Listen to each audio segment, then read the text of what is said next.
If you have an interest in horses and love learning more about horses, the horse industry, teaching, or even managing your own horse business, then you're in the right place.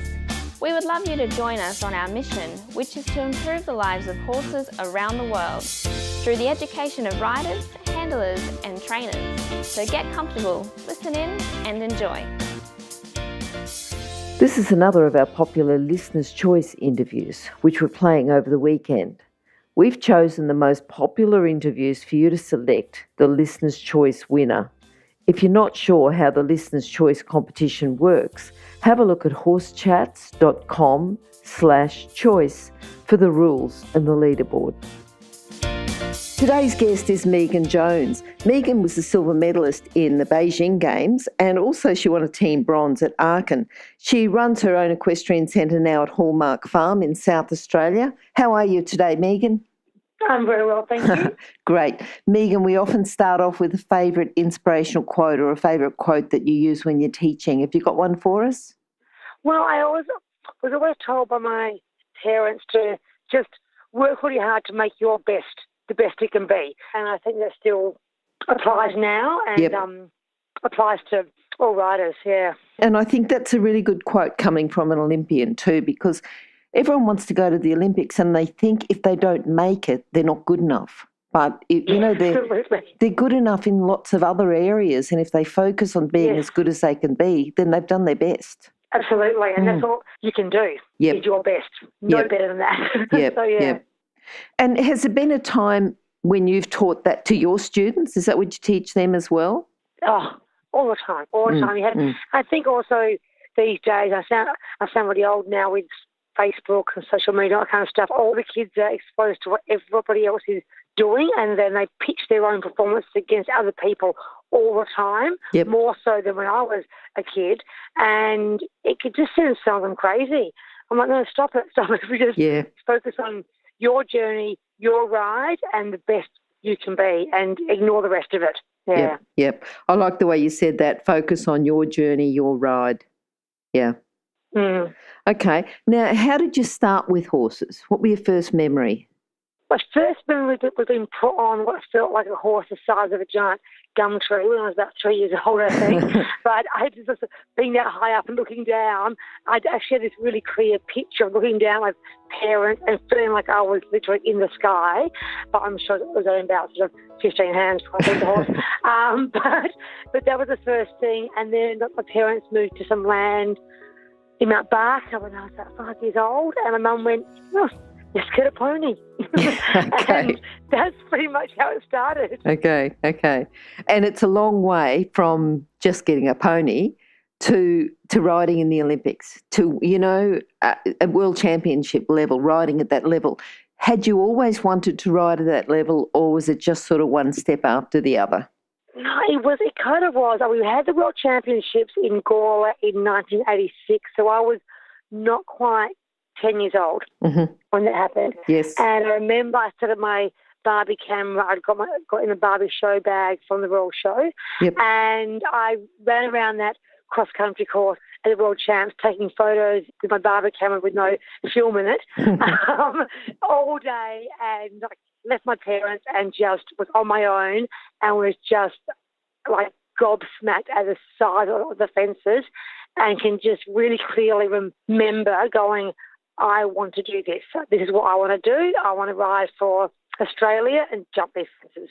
And that was just my goal. Like everyone said, what do you want to be when you grow up? I'm like, I want to win gold medals for Australia. Yeah, and that was it. Yeah. Good. So for someone else, because everyone wants to go, I'm sure, because you've got your own property, you teach a lot of riders, and you've got people that start off, maybe not with you, but start off at your property as beginners and then ride through. Now, what character traits or what skills do they need that you might say, wow, I think this person's going to go a long way? What would you be looking for? They have to be really naturally determined and naturally able to cope with disasters. Like a disaster can be the horse gets a foot out because she missed a comp. The horse puts its leg through a fence, it misses 6 months of work. So disasters can be big or small, and it's being able to absorb those and just go, okay, I refocus on the next goal that I had. So I need to go to these 3 events to get to that particular Pony Club State Championships or whatever it is. And if you don't get to those events for some reason and you miss out on qualifying for state championships, then you go and you focus on the next state championships instead. And I was always able to just go, oh, well, that didn't happen. What's next? And look forward to the next and not dwell on what's happening now if it's all a bit sort of bad, because that can consume people a lot. Yes. And then you just get in a fog then. So that's a really strong trait. Obviously, they've got to be talented riders. And I say that, you know, you sort of, yes, you do, yes, you don't. Like, I was apparently fairly talented. I don't know how people actually saw that. I often felt like I couldn't fit trot, I had bad posture, I couldn't see a distance. So to me, that wasn't a very talented rider particularly, but I think because I was just so determined and because I have a stutter, I was always really scared to ask people things. Like, I copied a lot of people. I copied a lot of riders that I liked. I watched a lot of videos and just sort of worked out how they were doing things and then worked out in my own head. So it's that sort of self-belief, I guess, and that ability to be talented or not talented, but see what's going on and learn from people around you as well. And not have to be told what to do every single step of the way. It's good to be told, but you've got to work it out on your own. Because when you're out there galloping at top speed, at top level, no one's there to say, oh, half halt now. You've got to be able to do that. Yep. Effectively. Yeah. And those videos of riders doing things that, you know, you wanted to watch those riders or other people who've influenced you, who were they? Well, what it was, my grandparents lived in England, and they videoed on VHS videos, Olympia, Babington, Burleigh and Hickstead, and would send those tapes to us, and as kids we would just watch them over and over again. So it was Ian Stark, Lucinda Green, Ginny Elliott, Mark Todd, like all those guys riding, you know, those crazy big tracks on often some pretty feral horses. And you just watch it and just go, how do they get those fences? How do they sit? What are their hands like, you know? And then the Hickstead, you know, how they would get those big fences and their balance between the fences. I would just watch and analyse all of that. That was very good of your grandparents, because it wasn't like you could jump on YouTube and have a look at those riders. No. So it must have taken them. No. I was just so lucky to have all those VHS videos, which I think my dad has now put onto hard drive. All those VHS videos from that. Wow. Yeah. Wow. He spent about 18 months putting all our photos, their slides from their travels, all our home videos from us as kids and everything on hard drives for us. Yeah, that was a long process. Gee, that's good. We've got it all still. Yeah. Okay, now you've talked about Gumtree, the horse that you thought that you're in the sky looking down at your parents. Yes. You're probably thinking, who's Gumtree? What about other horses? Who do you think has had influence? I mean, obviously there's horses that you ride at big competitions. Has there been any other horses along the way that you particularly learned things? Absolutely. Okay.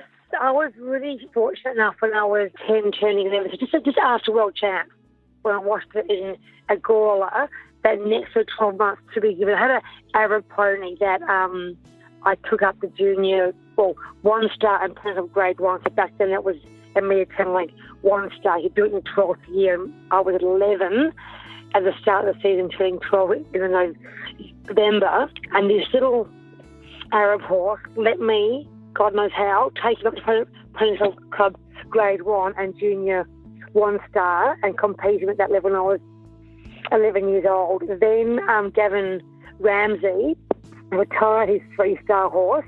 We were just Teeny was his name, I think, and he gave him to me.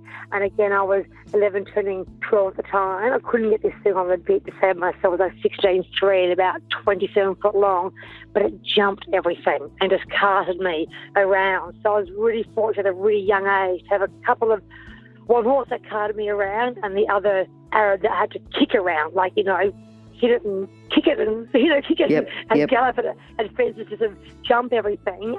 And just being able to jump those tracks just made me a little bit sort of fearless, I think, Yeah. and really set me up. And then we bought a 3-star horse for me to the grand sum of $7,000, which back then was like a lot of money. And I was 15. I managed to go 3-star on him my 18th year and jump around some big tracks again. I would sit on the arena on him crying because I could not sit top. Like if I had that horse now, it would win a gold medal. His name was Hats Away, and like just a phenomenal moving horse, phenomenal jumper. And I struggled on the flat with him though. I think he was a bit hot and bouncy, but would jump and was an amazing jumper again. And I got to ride those big tracks. And those guys were just the horses that really set me up with my bravery, my skills. And then I had a horse that broke in when I was about 15 as well, really talented, offered like blank checks from George Sanner and Rod Brown, didn't know what I was sitting on, obviously. We bought him as an 8-month-old colt, broke with myself, was super careful, obviously, was more of a show jumper. I managed to make it stop at oxes, stop at ditches and brushes, but then I had to learn how to make it jump again. And so I learned so many skills getting that horse back up to 3-star again. And in those days, the really big ditch and brushes, you could always jump through them long ways. So I get away with those jumping down the ditch and out the ditch. But then as the course was modernised a little bit, I could do that. And I retired in 3-star. I gave it to my sister to ride. But I learned, again, so much about a stopping horse and how to work out their brain and the exercises to get through all that as well. So they were ones that really set me up. And have there been, you talked about Gordon Ramsay or Gavin Ramsay and getting his retired 3-star, and I know your parents and grandparents have helped you a lot. Other people who've helped you along the way, who have they been? Oh, back then, Gavin, he gave me lessons, and I had our vet's wife, Sue Luce. She taught me from when I was 10 to probably 15, twice a week, every Tuesday and Thursday. My mum kind of took me as far as she could, being a non-horsey mum and learning herself as well. And then she looked around and found Sue, who was BHS trained and very English and lots of lunge lessons, and obviously installed some really good basics in me as well. And she was great, but then she just stopped teaching to go have a family, which was kind of sad because then from that point onwards, I didn't really ever have a consistent coach. I mean, we talked about the clinics. Chris Bartle was out quite a bit back then, so I go to him every time he was over. Lucinda Green was over way back then, and she didn't come for a while. He's back coming again now to Australia. I only did a handful of clinics with her, and then I sort of met my dressage coach, who I still have lessons with now, when I was about, maybe 22 or 3. So who's that? Thomas Muhlenbeck. So the German guy from Queensland now. So I met him. He comes down to Adelaide quite a bit, and he's my main dressage coach. Some years I'll see him twice a year because I'll be away. Every time he's here, I could be away pitching myself to a clinic or competing. Last year I got to see him about 4 or 5 times. So this year I could see him 4 or 5 times. This year, I book in about 6 lessons every time on a few horses, and it's just been really good. Even though he's been inconsistently consistent with Thomas, but I just get him, and he just works really, really, really well. And then show jumping wise, he's had a lot of lessons with George Sanner when he used to come down. And then, but the last, I wouldn't even know, probably for 10 years. 10 years probably. Jamie Coleman. And so he comes over quite a bit and have had some really good success with him too. And then being down where we are in SA, I do a lot of videoing of myself and watching it. We've just recently moved on indoor. I've got mirrors for the first time in my life, and they are just like phenomenal. It's like, you've been on my life mirror in the indoor. Just, it helps so much. Makes life so much easier to self-train. Wait, can you hear anything? No? That's because we're waiting for someone with a good quality horse product to be advertised here.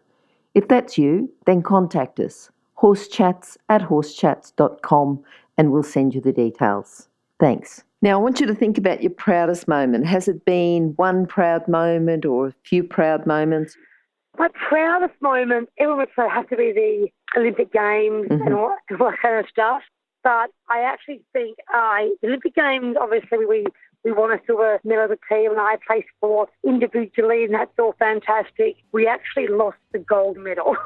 We were in gold medal position after the dressage, so it took me like a while to actually come to terms with only winning a silver. And then when I finally got my head around it, like, oh, Megan, you brat. Like, you may never get a chance like that ever again in your whole life. And you managed to get to the games, and you managed to also win a medal and place fourth. That's pretty unreal. So we're actually, as a team, a little bit like cranky, actually, after the games for a while.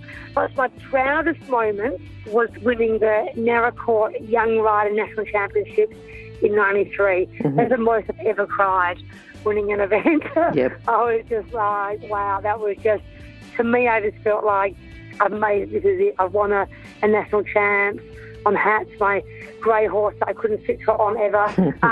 And it just felt so good to win that. Yeah. And then when I won Adelaide on Jester in 2005, Irish Hallmark had just died about 3 weeks before that from a spider bite in the paddock. We had an anaphylactic reaction to something was down embedded in the paddock. And I won that, but I really felt like I won that for Paddy, and it was there with me, so I felt really proud to win it on Jester with Paddy there, and that was really sort of nice. I cried a lot for that, so I'm proudest. I cried the most probably. So, yeah, and so that was, but getting on that Olympic team, like when they ring you up and say, Megan, you're on the team. Yes. And you're just like applaud. Yeah. It's like, wow, this is amazing, really amazing. And from that moment on, from the games, like the whole thing is like a bit of a, not a blur, but you don't remember much of it because you're so focused on doing your job. And I really had, someone said, I don't remember who it was, but someone has said, be really careful that you don't overtrain once you get to Hong Kong for us, not Beijing. Because we're there for 8 days prior to the vet shed. You did all the dressage rides, all the best rides in the world, all your heroes are there, you know, and I'm just meeting Jones and Harndorf on my homebred 15 3-hand pony, Jester, that I've only recently got on the bit properly because it's so hard to get him round and to get him to work on the flat. And I got there and was like, you know what, Megan, you've been picked on how good you are now. Do not try and make anything better because just maintain what you have and do what you know. And that was really important. I think you can get very overwhelmed. People do get overwhelmed at games and go into a weird sort of headspace. And it's keeping that in my mind. I was just so focused. I don't remember the crowds. I don't remember the cheering. I don't remember hardly anything from the games. It was really bizarre, but you just so focused on it. Yeah. Now, what about, because you would have had challenges along the way, besides not just being able to get your horse on the bit, but other challenges, you know, sitting trot's hard, getting the horse on the bit's hard, but what else? What are the challenges? Down is hard. Oh, you break them down, you don't mean to do a tendon or a suspension ligament. Like Jester blew out both his front leg tendons. When was that? So 2003? Yeah, 2003. It was a brand new pro ride gallop track close to us, and I was galloping him or cantering. The hill was quite steep. Had his heart rate monitor on, and it went up pretty quickly at the top of the hill, quite high. Strange for him, and I walked back down again. It didn't drop below 132, and I went, that is really weird. Oh, so I jumped off, pulled his boots off, and there were 2 broken. I was like, what the hell? You've got to be kidding me. Yeah, so and that just sends you into a spin, but, you know, we just rehab it and use our equisage and floodlights that we use and do our stuff. And then by almost the same time next year, he was getting ready to run at Badminton in England, so the Florida Horses England, him and Paddy. And then Jester managed to do a check ligament grazing the paddock by showing at something and whacking himself behind the knee. And he was lame the entire time running. I didn't get to do anything on him. Took Paddy to Badminton instead. He broke down his wing. He had a wound operation years before. That somehow, because they had a nerve graft, not a tie back, and somehow the nerve graft on the larynx had calcified and fractured his larynx. So to try and bring home 2 broken horses. And then thank God we did, because Mum just said, right, put it on the credit cards. We were planning on getting one on the team for Athens, you see, and then getting one of them flown home. That's the risk you take flying overseas, being not my team, and then we could afford to bring one home. And then we had two broken ones to bring home. She's like, well, just put in the credit cards, get another credit card from the bank, put another credit card, put the 50 grand on the credit card and flew the two broken horses home. Yeah. And then, luckily we did, because that was 2004. Then I got Jester, he came 2004, and then by the next year, at Adelaide, we won Adelaide 2005, went to World Champs in 2006, went to Beijing in 2008, got on the team in 2010 for Kentucky. Then he got sick on the plane and almost died. So didn't get to ride the World Champs in Kentucky, you know. So, so you have these, you get right at the top of the sport, and then the disasters keep on rolling at you, you know, and you just have to go, what's next? So I got to London, and then I was reserve, I get on the team, the Shane Wilson lane, Floyd stepped on something at some point and punctured his soul, and on the second day we're in there, went excruciatingly lame, had to go out, had a press conference at the, you know, Olympics and stuff, and they're saying, you know, well, how are you dealing with it and what's next? And I'm like, well, is it done now? I'm getting married next year in January, so I guess I'll just go home and buy heaps of chairs and order a marquee, and it's the next thing on my list, you know, and so you just keep moving forward. Yep. No, I can get that in your conversations, you know, just work hard to be the best you can and just keep moving on. What's next? What's next on the list? What's the next goal? Move on, focus on that. Yep.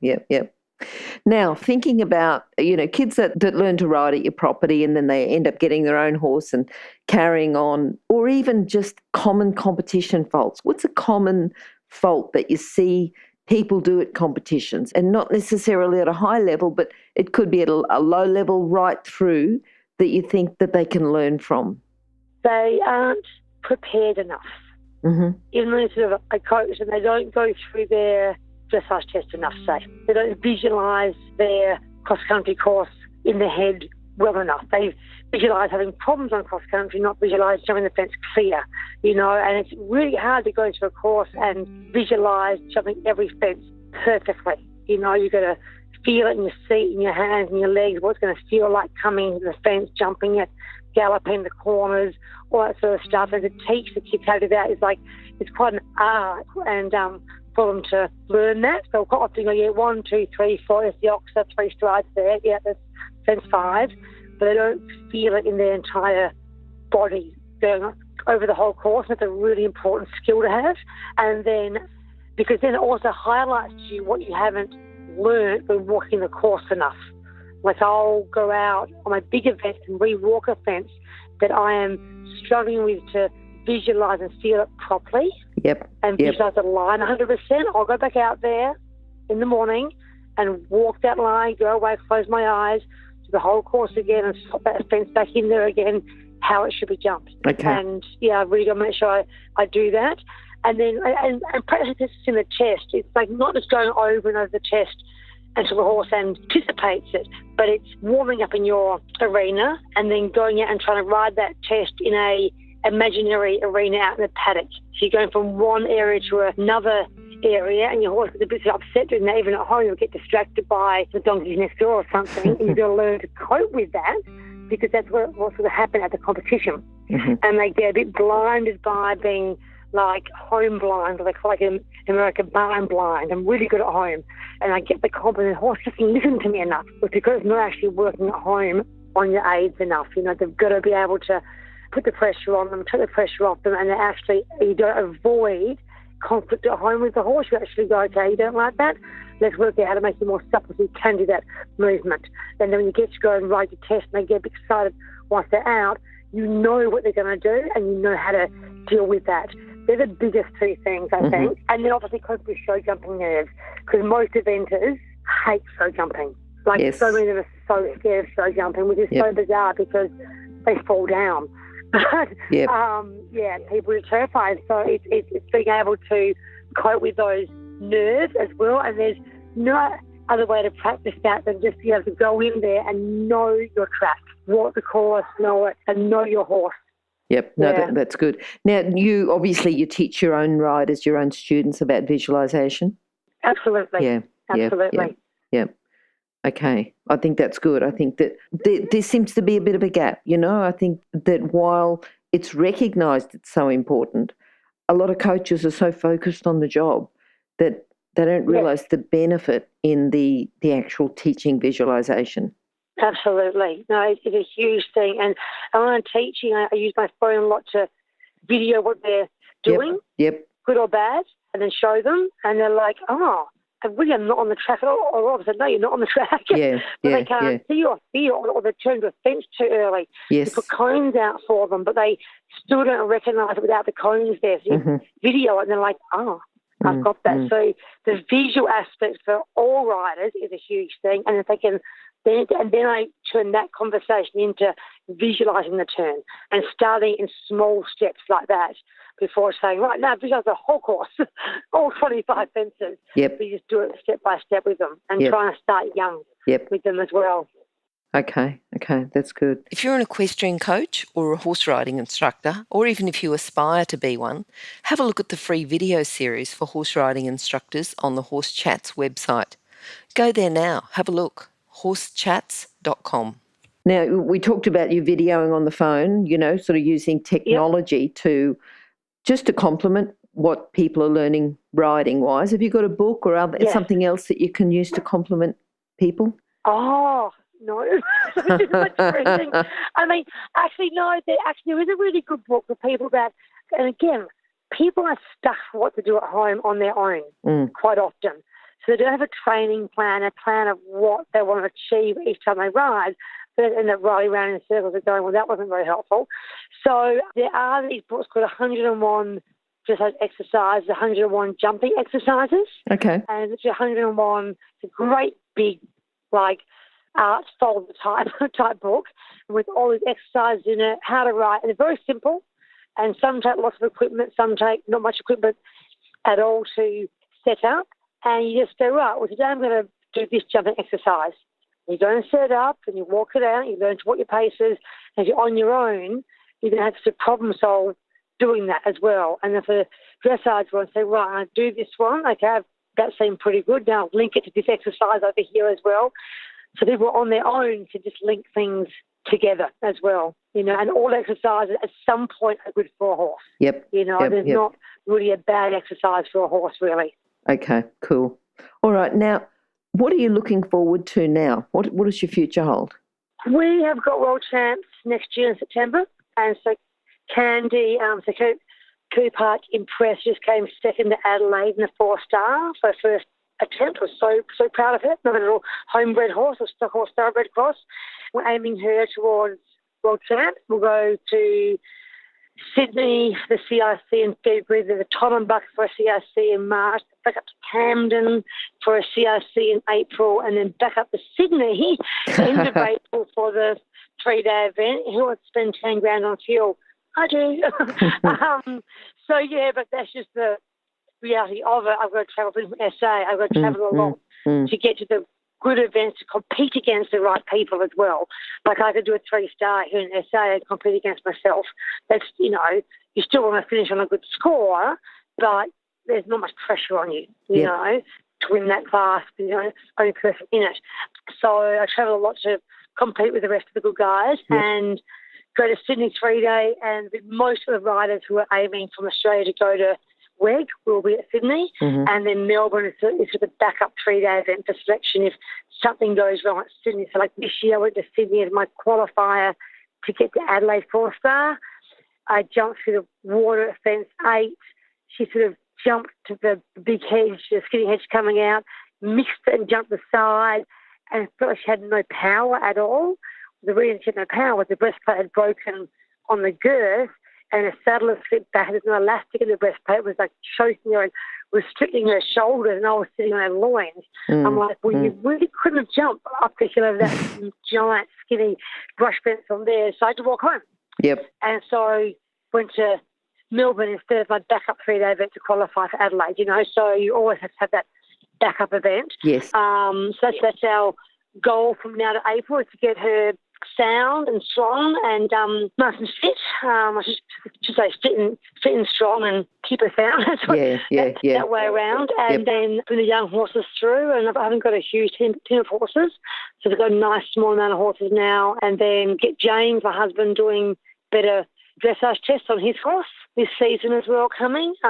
He's got a cracker of a horse, a bit noisy on the flat. So, and to get James to ride more than once every 2 weeks, that'll be a really good goal. And that way he might actually improve on the flat as well. And then he just is so time poor with a list that I give him that never seemed to end, which is more his problem. He's got jobs to do. But then Tokyo after that. So, yes, we're sort of got a big program for the next sort of 3 years, really. I see, I thought right through your interview that your goal setting came in, but no, you're really good with your goal setting. You've got it worked out. Yes. And I'm sure that if anything, same thing. Oh, well, that's not going to work. I'll move on to the next one. Good. You have to have a few plans in place. And I'm a very visual person, so I get like a big sort of desk calendar with 1 month, really, like it's a huge big calendar thing with big squares for every day. Yep. And I can see what every month is having, like where I am, where I'm teaching clinics. I can't do one there, it's too close to that 3-day event, and plan everything out, roll the horse out, which you've been for doing, it's all in pencil, so I change it, rub it out and change it, and away we go. I hate writing in pens because then you can't change things. Yep. It's a strange mental thing for me. When you went to school, did you learn to ride with a pencil or a pen? Pencil to start with, and then pen, yeah. But being dyslexic as well, the whole sort of computer, I can just do with my calendar on the phone. Yep. But try and deal with the calendar on the computer and that sort of stuff. It just gives you like a raised heart rate and really I have a small panic attack about it. Yep. I can't deal with it at all because it just seems so foreign to me, like to just see it all like that in front of me. Yes. And I'm very clear that in my mind what needs to be done. Yeah. Brilliant. Now, Megan, can you sum up your philosophy into a lesson today for our listeners? Philosophy. If you just ask me to do that, because I've always often thought about doing a DVD or writing a book or doing something like that of my training things and putting everything into together. Yep. And the thought of trying to put that all into like one or two sentences. It freaks me out. Yeah, there's so many sides to everything. But I just guess at the end of the day, it's like you never, ever, ever give up because things are going to go south all the time. Yep. And if you are affected by that emotionally a bit too much, it's hard to bounce back from that. And I can say that so flippantly and so easily because that's just the way I am. But for other people, they get really emotionally invested in things and like can really upset them when things go wrong. I do believe I have a small slashing of Asperger's in me because having a stutter when I was a kid, I was a bit deaf and had a lazy eye and had eye surgery. So a whole pile of small things, that weren't wrong with me but weren't normal. And my ability just to move on from a disaster, go, okay, what's next? James, my mum, always just go to me, you're a bit harsh, Megan. Really, you're a bit softer sometimes. But I think you have to have a bit of that to be resilient. Yes. And you've got to have that bit of a stiff upper lip and a bit like girls don't cry. Like, it's all very non-PC, but you have to have that. Yep. You've got to be tough. If you're not tough, you absolutely will not make it to top level. And you've got to believe in your horse, be absolutely in love with your horse as well, and not treat them like a machine because you put your life in their hands, jumping these big fences, and you've got to know that you can absolutely trust them. And if you're going up a grade, it is from grade 4 to grade 3 in pony clubs, up to like 87 metres, and it's still not very big fences, but you've got up that grade. If you have any doubts about your horse, in trusting them, they will feel that. So you have to go, okay, well, I'm still doubting things. I need to train better. I need to get help with this, good coaching or work it out yourself or practice that thing that freaks you out on that horse 100 and hundreds of times. So, yeah, you've got to be tough. You've got to never give up. Love and trust your horse because you guys are the great partnership out there. Yep. And, and kids, say thanks to your parents. Because we're all guilty of not being nice enough to our parents and taking for granted what they do for us in that sport, like carting us around and all the rest of it. But I tell you what, my parents just put so much effort into me, like just huge amount, and you can never thank them enough, really. And I certainly didn't at the time. Guilty of that, 100%. So it's and that team, and also there's so many things. So I can't just break it down to a few small ones. If you've got people around you that are cutting you down, friends that don't like you being successful or winning an event, who cut you down, you cut them out of your life. Yep. They're not your friend. Because that will drag you down. And I see it over and over again. And with social media, oh my God, it drives me crazy. The kids can be, like on Messenger, and there's just these snide comments. And I had none of that, and growing up and the rest of it. And I was that little stuttering blonde one that couldn't talk with a Coke bottle glasses at school. I should have been torn apart, and I wasn't. So I was just lucky. And so, you just got to always put yourself in the right environment to succeed. Yep. Megan, I think that's some really good lessons. It's not just one thing. There were quite a few good lessons there that people can use, and good life lessons, I think they were good. Oh, good. Yeah. And don't ask me to dig into something that doesn't do sentences. No, that's okay. For someone who started to come properly, I definitely talk a lot. Megan, how can people contact you? By email, it's Megan at Kirby Park. I haven't changed my email yet, so it's KIRBYPARK, so kirbypark.com. Okay. Or just on Facebook, so it's Megan Jones, and also I've got Megan Jones' eventing team as well. All right, and also those contact details will be on your page at Horse Chats, which will be horsechats.com/Megan Jones. Okay, so Megan, it's been really good talking to you. I've really, really enjoyed your goal setting. I think you're just so focused. And, when I asked what your future holds, you didn't just go, oh, well, maybe.